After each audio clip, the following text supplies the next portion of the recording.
Pinoy boxer bumida sa Amerika. Pinahirapan ang kapatid ni Lamont Roach.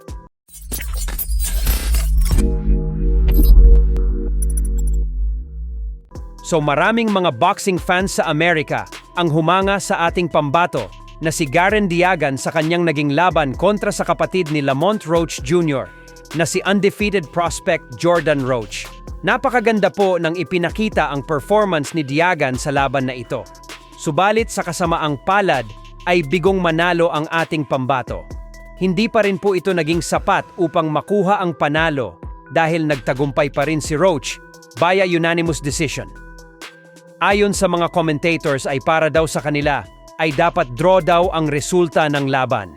Subalit dahil umano sa baluarting ni Roach, ginawa ang laban kaya mahirap daw talaga itong matalo. Ganoon pa man ang mahalaga sa lahat ay nakuha ni Diagan ang respeto ng mga Amerikano sa loob ng venue.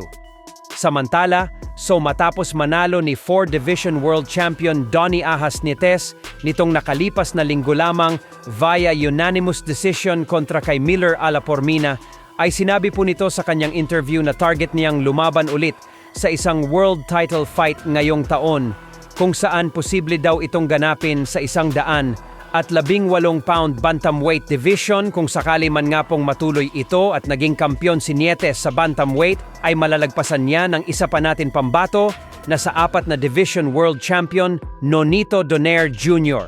dahil magiging 5 division world champion na si Nietes. Pero ang matindi nga po dito ay makakagawa din ng record. Si Nietes bilang pinakamatandang bantamweight world champion sa buong kasaysayan ng boxing. Sa edad na 42 taong gulang sa kasalukuyan po kasi ay si Donaire ang may record bilang pinakamatandang bantamweight champion.